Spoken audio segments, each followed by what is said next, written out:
Avant ce jour de la semaine, on passe à une émission, on a Prince Bakali. Ce qui est jour de la semaine est bêtité. En tout cas, on a sous-bosté. Nasi ba image ali, bandoko bazo na émission na média ba mais ko zongi sa image joana to sala ina Prince Bakali. Et beti pete na gagné yo. Yo zo bina zenga luketo zo beta mana baba. Na me saka na zenga luketo sili. Malembe, yo kanga yo zo beta mana baba, na ba boîte, na ba terrasse, partout et tika le beta mara na église. Donc tika li kanga na église, bato ba no bina zenga luketo. Omoni muto zo sa elora malamu il faut féliciter. Il faut féliciter l'homme à son époque. Babi na otala nga binote na soena mutute me na otala binote na otala binote babi poto na poto poto na poto www.potonapoto.com ça dit que bilengela na ka babi biso na bango bokesene ezali ezali ko bokesene ezali ya bokesene makas poto na poto www.potonapoto.com. Olingos information, olingos information culture, il y a balle, il y a politique, il y a betanoka www.potonapoto.com. Na tuni teto bomana, webi pebino pe potonapoto boalo yenge mekas. Tadi na personne no bambote belé na loba mingi te pema na moi sa zemi. Pema na auto sala avortement précoce. www.potonapoto.com www.potonapoto.com www.potonapoto, ça dit que toi na poto, tu la kaka na poto avec la mine d'ombre, babi moto et pela, moto et pela na poto, kembo, alege mboyo lele, kembo yo mama. Alege mboyo lele, tobine la gangolo na ozana, kembo alege mboyo lele, poto na ozana, kembo alege mboyo lele. Merci fidèles internautes, vous qui nous suivez partout dans le monde, nous sommes bel et bien sur www.potonapoto.com, le site des professionnels. Bonne année à tout le monde, bonne année également à toi, les big boss, la mine de Mosakoli. Je suis bel et bien avec mon invité de ce jour, Naamel Bino Boskang Arjapir. Tout le monde en parle. Boskang Arjapir, il y a la raison pour laquelle Naamel Bino est, pour que tout ça l'analyse un tout petit peu concernant la musique congolaise, parce qu'il est également mécène de la musique. Il est également aussi commerçant, un grand commerçant influent, raison pour laquelle Naamel Bino est. Merci également encore une fois de plus pour la confiance, la mine de Mosakoli. Il y a la première dame, Flossie la belle des belles. Sans plus tarder, je donne déjà la parole à mon invité. Il s'agit de Boskang Arjapir, à qui je les salue déjà. Bonsoir Boskang. Ouais, bonsoir Prince Bakali, le grand journaliste. Alors, partout dans le monde, le lot le 1er janvier 2018, début année. Boskang année et bandi, avant que tu aies une analyse année, comment parcours na Zalaki, message no groupe ça va partout dans le monde à l'occasion de l'année 2018. En fait, année, la journée à Moutoua, ce journée le matin jusqu'au soir, nous avons passé. Au rôle de Mukanaton, on a pas de problème, on a un accident. Et les kakaka, on revend la petite la ligne, donc c'est comme toute l'année. Année, ils ont des difficultés, ils ont des réussites, ils ont des bébés. Mais tout comme ils sont mingi, tant qu'on commune à Souka Mboula. Zamba Batelio au Kotimbula Sika, en tout cas, et puis ça va moi, c'est un makasi le motema parce que Mingyo, to banaki na bango début année, monsieur va continuer à Mabele, monsieur va se retrouver le loba dans la prison, monsieur va fêter bonana na kati ya ba hôpital, maintenant Nzambe appelle sur liberté totale, appelle sur nzoto makasi, aux en bonne santé, en tout cas il faut beaucoup remercier le Dieu qui est le créateur du ciel et la terre, c'est ça. Merci beaucoup Boskang, il faut les remercier, comme Bissobeto remercier les tout-puissants, et ceux qui sont au monde de l'éternel code mondial, Willy Mouchen, Via Petinae, Valérie Kachuma, la magnifique, la spéciale, la bourgeoise, Flossie, la belle des belles, la première dame de Paris, Bakeni Mouma Armelour, Boskanga, un grand commerçant, comme tu as été présenté, parcours en 2017 et les Guinéens sur les plats à faire. En fait, dans la vie, il y a les hauts et les bas, surtout biso bateau de sala na ndenge bonzambe en plus basu ya pasi. Ils ont toujours là muso mona mo ba difficulté koti wana mona population gangi ndenge ba peuple congolais balinga kotala ka cheka mutu akoyi yakoyi. Mettons nzambe régler ba penso wana umati abadwa le bureau bon qui signe la mouki. Donc qui c'est ça mon le sambo na sumasi ya wazo pambola. Donc mon junior surtout a passé, mon junior surtout a travaillé na Bonzambe à Kitaramuki après Amati. Donc dans début année en tout cas, il y a beaucoup de peine, beaucoup de difficultés. Mais si na fin d'année, j'ai mis tout le monde d'accord pour voir je fungwami, banzele fungwami. Banji présent la simana biso bakisami. Bami tout kasi. Banji présent la simana la Boskanga, comme vous le remarquez, Banji présent la simana biso et ça ya Boskanga ngubu wana. On est allé biloko mukili, les biloko mukili. Na biko kima noga yango mesa na ba image de ba mona na ba mon ke no mesa e vimbi lisusu. On est allé biloko mukili, les biloko mukili. Ah, mutu muso ko tambola mutu ka share makasi me na banque za na compte te. Et maintenant si on a banque compte c'est belé, mutu ka ya share boye type ya boye, ba image bozo mona na argent pur et toni na mesa lisu makasi. Te nzamba zora lokumu po lona palata na misolo nyuso za e. Nzamba zo lokumu biso to zaka ba pèlerin, nous sommes des passagers. Donc c'est ça. Monsieur de sali bref, il analyse il y a parcours ya Boskanga en 2017, année et banaï mabe mais au finish quand même au sentir que non équilibre ma casse il se peut s'améliorer. Ouais, en tout cas, Moutolo Barate qui a commis bien. Et moi, on a la santé, on a si caméraman à Zozwanga. Et moi, on a la santé, moi, mbebo. Ah, aux autres, la Mouto a respiré bien pour se fondre à Olobate. Est-ce vraiment confondre na Weranson les sous? Non, de la forêt, on a intimité. En passant à saluer, on a PCP ma meilleure vœu. Noël Makanda, Ngiama Weranson. Non, maman Sylvie Mampata, sans oublier. Bana Nabiso, exaucé, na Gladys. Donc, ma meilleure vie. Merci beaucoup. Il est là, bel et bien sûr, www.potonapoto.com, le site des professionnels. Il s'agit de Boskanga Arjapir. Tout le monde en parle de Boskanga Arjapir. Prince Bakali, toujours encore une fois de plus, na Boskanga. Na Nenge à Potonapoto pour que d'autres soldats ça l'analyse un tout petit peu. Nenge année et Banaki 2017, aux alliés toujours naïe. 2018, to bagnon na Boskanga. Boskanga, tout ça l'analyse, il y a musique. 2017 et Sili tout ça en 2018 l'élo musique congolaise et marché nini évolution ça ou évolution.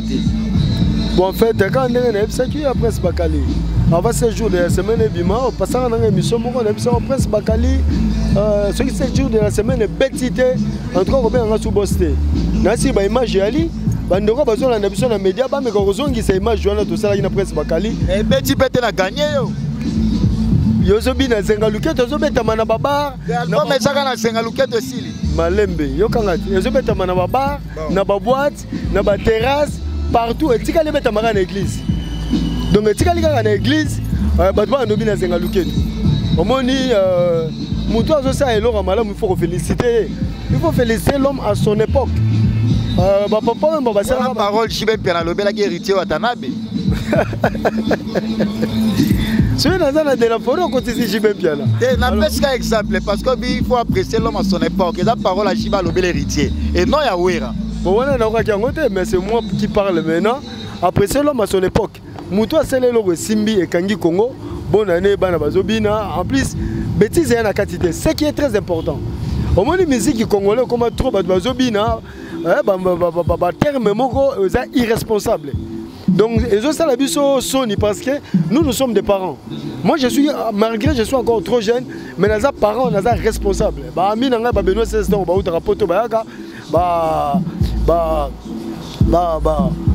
bana poto belé bayaka kotala ngala mususu nanda kuna ngai même yemoko de la forêt amoni madame amoni bana à comprendre que no Boskanga c'est un homme assis, c'est un parent, c'est un responsable. Bon musique mususu ko tia ngona miso bana na yemoko papa zaki na songo kobina mo bina to ko sengo no suba okimi mais zenga luke tout temps obi zenga luke to za lokola konono moko zobeta donc de la forêt za muzombo te mais abini si bazombo y compris na baluba babini ba choyeli babini yango tina émission na ba matanga na ba fête par-ci par-là zobeta ngana zali porte-parole ya Weranson te mais na to comprendre que batebele ba mama bengo pe bongo. Non, moi je suis patron, on a un patron à cause de la porte-parole. Non, parce que s'il s'agit de Weranson, Boskanga Bimaka. Tozali na domestique riche. On a bien mis 50 de kuta. Azali domestique riche. Mais tant que nous avons une question, il y a ami nangai personnel. Il faut répondre avec beaucoup de. On a une analyse à musique congolaise. Bani malamu na Weranson. Mais parce que tandis que Bachanaye, toi analysant un tout petit peu, tandis que Bachanaye et bimi même pas ma meilleure chanson de l'année, et je même pas ma trophée, mais héritier Watanabe bam. Et bimi meilleure chanson de l'année a eu trophée dans les États-Unis. Alors boss quand on analyse on monte au développeur en balamona Weranson, c'est comme si il était bimi meilleur chanteur. Non en fait on a dit congolais alinga koyemba talinga kobina. Distraction ya congolais za kobina. Donc ce qu'on a ba boîte c'est ba partout on a ba zobina na bango. Koyoka musique et consolera motema c'est bien. Balé qui n'a pas de héritier, tant qu'on a héritier, on va directement papa na Werason. Si on veut tant fabriquer cette musique, on va directement papa na Werason. La musique papa ça la débo ça la religion na. Bon papa na papa vieux beaucoup le papa ndengeni. Papa par rapport à âge, ya papa pena papa. Et ça la musique té. Bon na âge à Werason, âge mon héritier. Viens naé. Viens naé. Bon si on bi viens naé, ba gladi ba ben héritier na. Grand frère to papa leki. Papa leki.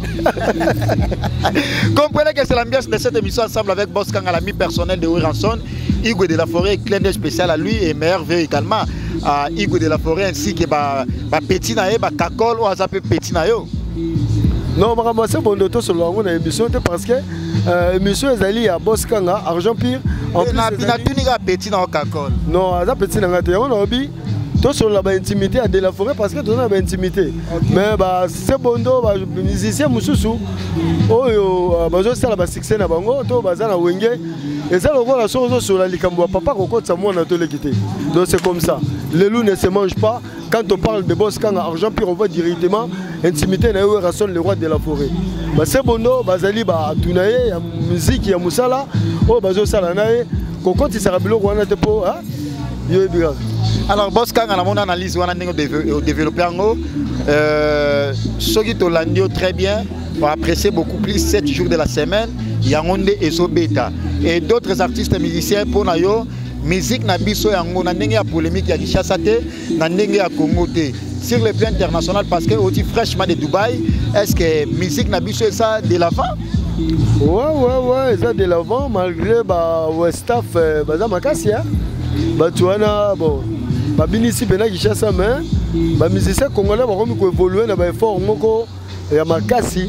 En plus clip na bango en tout cas babandi ko tcha tout d'accord hein, comme clip moko international.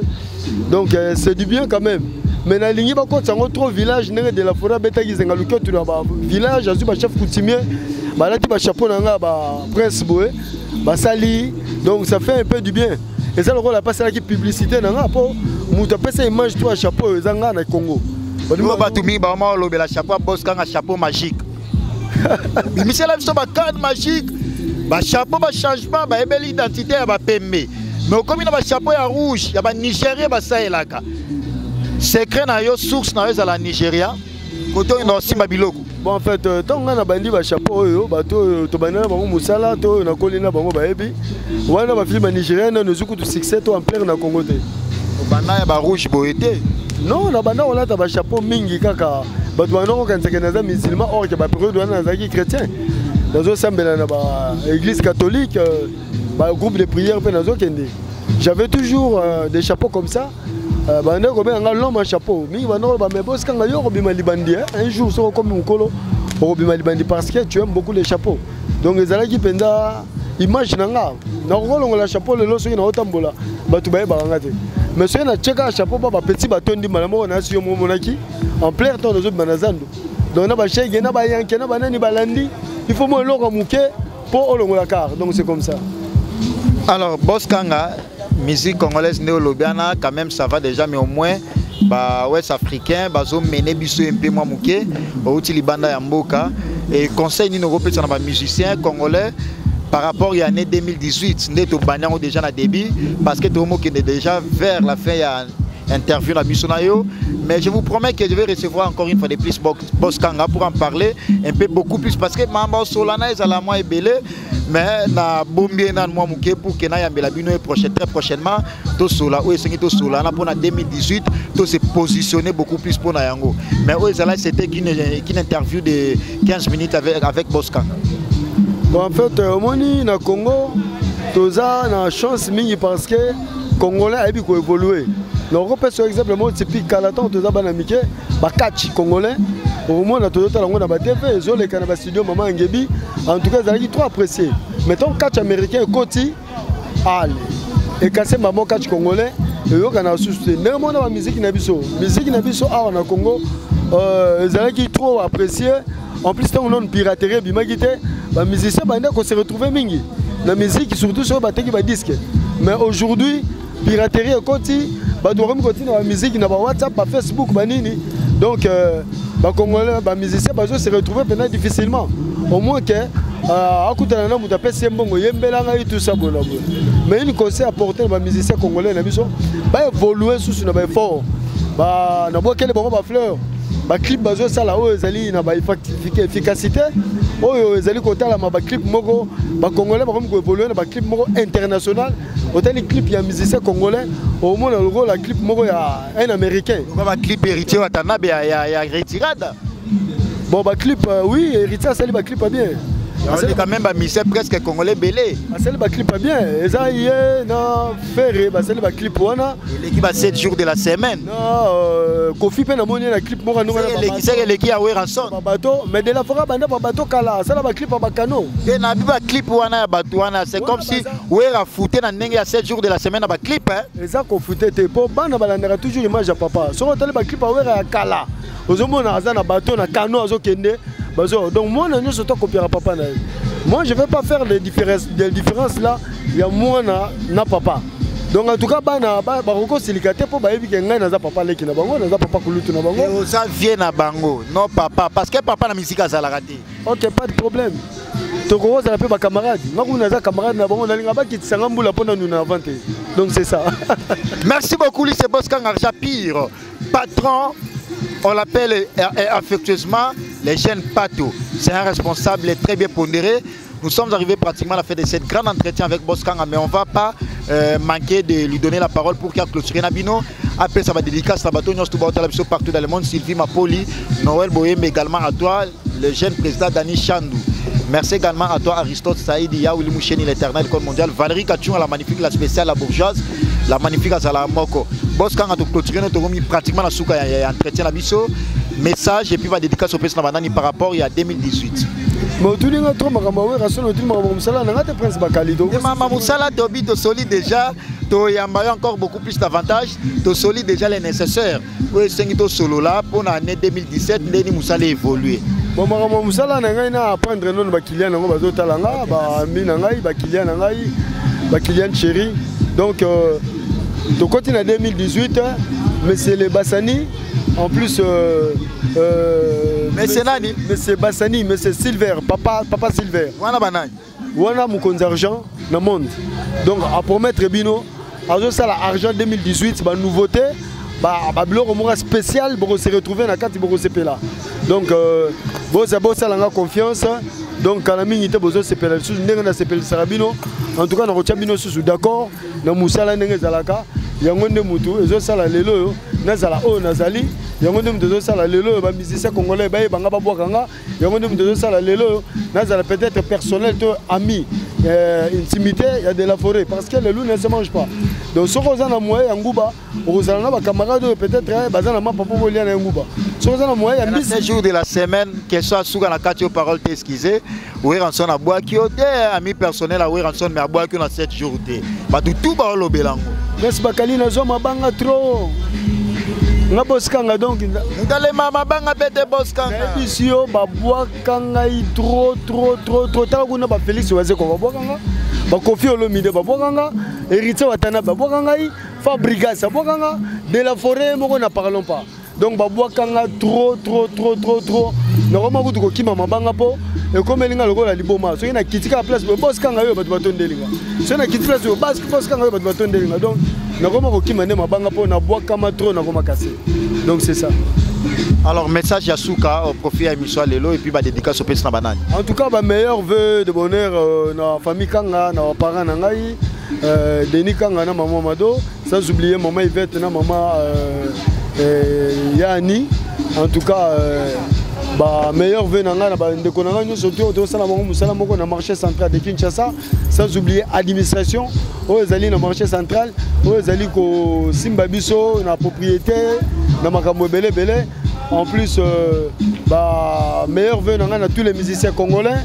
Donc wana ezali en particulier le roi de la forêt, sans oublier Jibem Piana, Kofi Olomide, Ferregola, Fali Poupa, Héritier Watanabe. Donc tous les musiciens congolais basés belé oh bazana batala Fabrigas bazana bazobete zo simba Robino Mundibu. En tout cas meilleur vœu nanga Félix Wazekwa. Donc papa Lutumba Simaro, mobile ya mama Kelani, wana zali mama Kulutu nangai. Donc en tout cas vœu nangai en tout cas na tout le monde, sans oublier na poto maître Benaces bazali kuna baki bazola. En tout cas poto mobimba baneli Mosei. Donc prêtre danger na poto. On a fait ces meilleurs vœux pour Kalamingité. Nous avons rejoindre Bino pour notre tour au Mouké Naibike. Beaucoup d'Ambanga et Sengo, beaucoup d'Ambusanga et Kaka. Donc avec beaucoup de plaisir, c'est ça. Merci beaucoup. Là, c'était Boskanga Arjapir, l'invité de ce jour. Et dans Bandaï 2018, dans Boskanga, nous sommes arrivés pratiquement à la fin de cette grande entretien avec Boskanga Arjapir. Nous avons côté à Boskanga Arjapir. La fois passée 2017, après ça, il y a une bouteille à champagne à $300.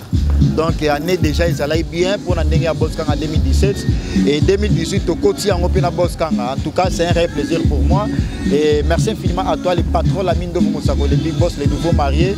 Merci beaucoup à toi la première dame, aussi la belle des belles. Yaouli Moucheni Valérie Gachunga, au prochain numéro avec le même plaisir. Au revoir, merci beaucoup. 3W poto na poto, ça dit que toi na poto, tu la kaka na poto avec la mine d'ombre. Babi moto epela moto epela na poto